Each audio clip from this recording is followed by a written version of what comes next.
30টির বেশি রাজনৈতিক দলের সঙ্গে প্রায় 2 মাস ধরে দলগত এবং জোটগতভাবে আলোচনা করেছিলাম। সেখানে কমিশনের পক্ষ থেকে দেয়া 166টি সুপারিশের ব্যাপারে আলাপ আলোচনা হয়। তারই ভিত্তিতে যে সমস্ত বিষয় ঐকমত্য প্রতিষ্ঠিত হয়েছিল সেগুলো বাদ দেওয়ার পরে কমিশনের পক্ষ থেকে 19টি বিষয়ে চিহ্নিত করা হয়, যেগুলোকে আমরা মনে করেছিলাম যে মৌলিক সংস্কারের ক্ষেত্রে গুরুত্বপূর্ণ। এর মধ্যে সংবিধানের 70 অনুচ্ছেদ, সংসদীয় স্থায়ী কমিটির সভাপতিত্ব, নির্বাচনী এলাকার সীমানা নির্ধারণ, রাষ্ট্রপতির ক্ষমা সংক্রান্ত বিধান, বিচার বিভাগ বিকেন্দ্রীকরণ, জরুরি অবস্থা ঘোষণা, প্রধান বিচারপতি নিয়োগ, সংবিধান সংশোধন, প্রধানমন্ত্রীর একাধিক পদে থাকার বিধান, নির্বাচন কমিশন, সরকারি কর্ম কমিশন, দুর্নীতি দমন কমিশন, মহা হিসাব নিরীক্ষক ও নিয়ন্ত্রক এবং ন্যায়পাল নিয়োগের বিধান, প্রধানমন্ত্রীর মেয়াদকাল, সংসদে নারী প্রতিনিধিত্ব, দ্বিকক্ষ বিশিষ্ট পার্লামেন্ট বিশেষত উচ্চকক্ষের গঠন, সদস্য নির্বাচনের পদ্ধতি এবং এখতিয়ার, রাষ্ট্রপতির নির্বাচন পদ্ধতি, ইলেকটোরাল কলেজ ইত্যাদি, রাষ্ট্রপতির ক্ষমতা ও দায়িত্ব, তত্ত্বাবধায়ক সরকার এবং নাগরিকের মৌলিক অধিকার সম্প্রসারণ সম্পর্কিত প্রস্তাব এবং রাষ্ট্রের মূলনীতি। এই 19টি বিষয়ে আমরা ঐকমত্য এবং সিদ্ধান্তে উপনীত হতে পেরেছি। এ সমস্ত ক্ষেত্রে কিছু ক্ষেত্রে নোট অফ ডিসেন্ট আছে। সংবিধানের 70 অনুচ্ছেদে অর্থ বিল ও আস্থা ভোটের সঙ্গে বিএনপির পক্ষ থেকে সংবিধান সংশোধন ও জাতীয় নিরাপত্তা যুদ্ধ পরিস্থিতি যুক্ত করার জন্য নোট অফ ডিসেন্ট দেওয়া হয়েছে। বিচার বিভাগীয় বিকেন্দ্রীকরণ এবং সুপ্রিম কোর্টের বিকেন্দ্রীকরণের বিষয়ে বিএনপি উচ্চ আদালতের সঙ্গে আলোচনার কথা যুক্ত করার কথা বলেছেন। প্রধানমন্ত্রীর একাধিক পদে রাখার প্রশ্নে 3/4 দল ও জোট একই ব্যক্তি প্রধানমন্ত্রী ও দলীয় প্রধান হতে পারবেন না বলে একমত হয়। বিএনপি সহ কয়েকটি দল এ বিষয়ে নোট অফ ডিসেন্ট দিয়েছে। সরকারি কর্ম কমিশন, দুর্নীতি দমন কমিশন, মহা হিসাব নিরীক্ষক ও নিয়ন্ত্রক এবং ন্যায়পাল নিয়োগের বিধান সংবিধানে সংযোজন না করে সংশ্লিষ্ট আইনগুলোতে প্রয়োজনীয় সংশোধনের মাধ্যমে নিশ্চিত করার বিষয়ে মতামত প্রদান করে নোট অফ ডিসেন্ট দিয়েছে জাতীয়তাবাদী সমমনা জোট, 12 দলীয় জোট, এনডিএম, আম জনতার দল এবং বাংলাদেশ জাতীয়তাবাদী দল। উচ্চ কক্ষ গঠনের বিষয়ে 2/3 বেশি দল ও জোট একমত হয়েছে। 5টি দল, বাংলাদেশ কমিউনিস্ট পার্টি, বাংলাদেশ সমাজতান্ত্রিক দল, জাতীয়তাবাদী গণতান্ত্রিক আন্দোলন, জামিয়াতে উলামায়ে ইসলামী বাংলাদেশ এবং আম জনতার দল উচ্চ কক্ষ প্রতিষ্ঠার বিষয়ে নোট অফ ডিসেন্ট দিয়েছেন। রাষ্ট্রপতি নির্বাচন পদ্ধতি বিষয়ে অন্য সকল দল একমত হলেও ইসলামী আন্দোলন বাংলাদেশ নোট অফ ডিসেন্ট দিয়েছে। আমি কয়েকটি নোট অফ ডিসেন্টের কথা বিশেষ করে উল্লেখ করলাম। আরো কয়েকটি ক্ষেত্রে এইরকম নোট অফ ডিসেন্ট আছে, কিন্তু তা সত্ত্বেও এই যে 19টি বিষয়ের কথা আমরা বলেছি, এ বিষয়ে অধিকাংশ ক্ষেত্রেই আমরা ঐকমত্য প্রতিষ্ঠা করতে পেরেছি। ক্ষেত্র বিশেষে রাজনৈতিক দলগুলো যখন একমত হতে পারেননি বা সুনির্দিষ্টভাবে ঐকমত্য প্রতিষ্ঠিত হতে পারেনি, তখন কমিশনের কাছে দায়িত্ব দিয়েছে। কমিশন তারপরও আলাপ আলোচনার মধ্য দিয়ে সংশোধিত প্রস্তাব হাজির করেছে এবং ক্ষেত্র বিশেষে সেগুলো সকলের মতামত নিয়ে গৃহীত হয়েছে। আজকে অন্যান্য বিষয়ের মধ্যে একটি গুরুত্বপূর্ণ বিষয় ছিল রাষ্ট্র পরিচালনার মূলনীতির বিষয়। এ বিষয়ে বেশ কয়েক দফা আলাপ আলোচনার পরে যেহেতু দলগুলোর পক্ষ থেকে এক জায়গায় আসার ক্ষেত্রে কিছু ভিন্নমত ছিল, সেই হেতু আমরা যে প্রস্তাবটি উপস্থাপন করেছিলাম সে বিষয়ে গণফোরাম, বাংলাদেশের সমাজতান্ত্রিক দল মার্ক্সবাদী, বাসদ, বাংলাদেশ জাসদ, বাংলাদেশের কমিউনিস্ট পার্টি এবং জেএসডি অংশত, কিন্তু অন্যরা গণফোরাম, বাংলাদেশের সমাজতান্ত্রিক দল মার্ক্সবাদী, বাসদ, বাংলাদেশ জাসদ, বাংলাদেশের communist party note of dissent দিয়েছেন এবং বাংলাদেশের সমাজতান্ত্রিক দল মার্ক্সবাদী, বাসদ, বাংলাদেশ জাসদ এবং বাংলাদেশের কমিউনিস্ট পার্টির নেতৃবৃন্দ ওয়াকআউট করেছেন এবং তারা বলেছেন যে তারা এই আলোচনা বর্জন করলেন।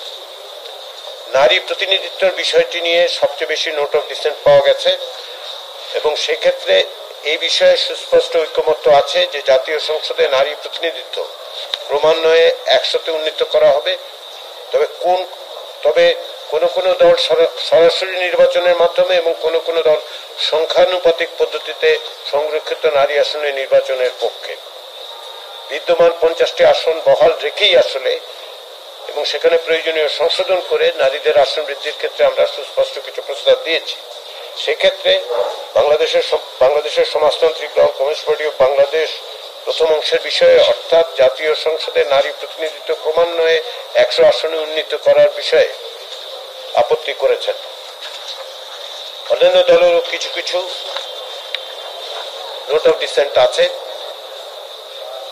আমাদের পক্ষ থেকে এই আলোচনার মধ্য দিয়ে যে সমস্ত বিষয়ে ঐক্যমত্য তৈরি হয়েছে সেগুলোর সুনির্দিষ্ট প্রস্তাবগুলো প্রতিদিনই আমরা দিয়েছি। আজকে বেশ কয়েকটি বিষয় হয়েছে, আমরা আগামীকালের মধ্যে সেগুলির বিস্তারিত অবশ্যই আপনাদের কাছে পৌঁছে দেওয়ার ব্যবস্থা করব। ইতিমধ্যে আজকে রাতে যতটা সম্ভব আমরা এই টেক্সটগুলো পৌঁছানোর চেষ্টা করব আপনাদেরকে। আপনারা জানেন যে গত অব্যাহতভাবে আলোচনা হয়েছে এবং এই আলোচনার ক্ষেত্রে সবচেয়ে বড় যেটা গুরুত্বপূর্ণ বিষয় সেটা হচ্ছে যে রাজনৈতিক দলগুলো অত্যন্ত সৌহার্দ্যপূর্ণ পরিবেশে আলোচনা করেছেন, ভিন্ন মতের মধ্যে দিয়ে গেছেন, তারপরেও তারা এক জায়গায় এসেছেন। ক্ষেত্র বিশেষে নোট অফ ডিসেন্ট থাকলেও আমরা যেটা দেখতে পেয়েছি সেটা হচ্ছে ঐকমত্য প্রতিষ্ঠার ক্ষেত্রে এক ধরনের প্রচেষ্টা সকলেরই ছিল। জাতীয় ঐকমত্য কমিশনের পক্ষ থেকে সেজন্য আমরা ধন্যবাদ জানাই। আমরা জাতীয় ঐকমত্য কমিশনের পক্ষ থেকে গোড়া থেকেই যেটা বলে আসছিলাম যে আমরা 31শে জুলাইয়ের মধ্যে জাতীয় সনদের প্রক্রিয়ায় আলোচনাটা সমাপ্ত করতে চাই। আমরা সেটাতে সফল হয়েছি রাজনৈতিক দলগুলোর সহযোগিতার কারণে। আগামী কয়েকদিনের মধ্যে এই সমস্ত বিষয়কে অন্তর্ভুক্ত করার পাশাপাশি ইতিমধ্যে জাতীয় সনদের যে খসড়া দেওয়া হয়েছে সে বিষয়ে বিভিন্ন রাজনৈতিক দলের মতামত পাওয়া গেছে, সেগুলোকে সমন্বিত করে পরিবর্তন ইত্যাদি করে আমরা একটা খসড়া সনদ থেকে একটা পূর্ণাঙ্গ রূপ দেব। সেটি আমরা রাজনৈতিক দলগুলোর সাথে তাদের কাছে পৌঁছে দেব এবং তারই ভিত্তিতে আমরা আশা করছি যে জাতীয় সনদে স্বাক্ষরের ক্ষেত্রে আমরা অগ্রসর হতে পারব। পাশাপাশি একটা প্রশ্ন উঠেছে রাজনৈতিক দলগুলো যেগুলো বাস্তবায়নের পথ কি হবে, সেগুলো নিয়েও বিভিন্নভাবে আলোচনা হবে। সেই আলোচনা অব্যাহত রাখার জন্য দলগুলোর পক্ষ থেকে জাতীয় ঐকমত্য কমিশনকে অনুরোধ করা হয়েছে। জাতীয় ঐকমত্য কমিশনের পক্ষ থেকে আমরা মনে করি যে কোনো প্রক্রিয়াতে এগুলো বাস্তবায়নের জন্য সুনির্দিষ্ট পথ পদ্ধতি চিহ্নিত করতে হবে। সেই প্রচেষ্টায় রাজনৈতিক দলগুলোর আগ্রহ আছে, আন্তরিকতা আছে।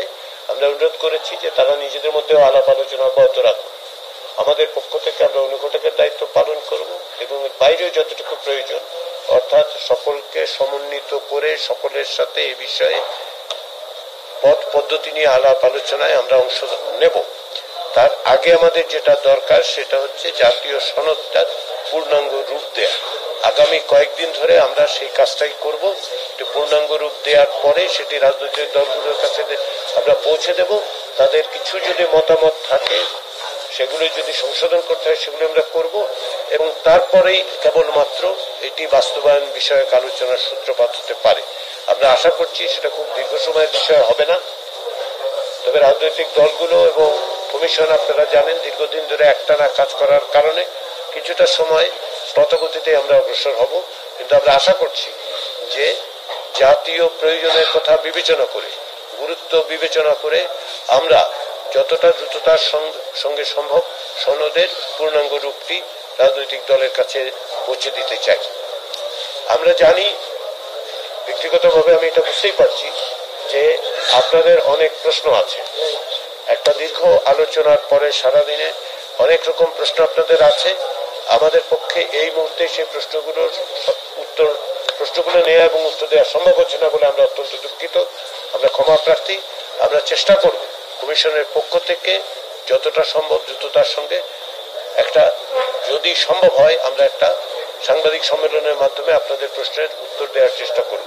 তো আজকে আমি কমিশনের পক্ষ থেকে আপনাদের কাছে ক্ষমা প্রার্থনা করছি যে আমরা আজকে প্রশ্নগুলো নিতে পারবো না। কারণ একটি প্রশ্ন বা দুটি প্রশ্ন তো না, আপনাদের অনেক প্রশ্ন আছে, অনেক রকম।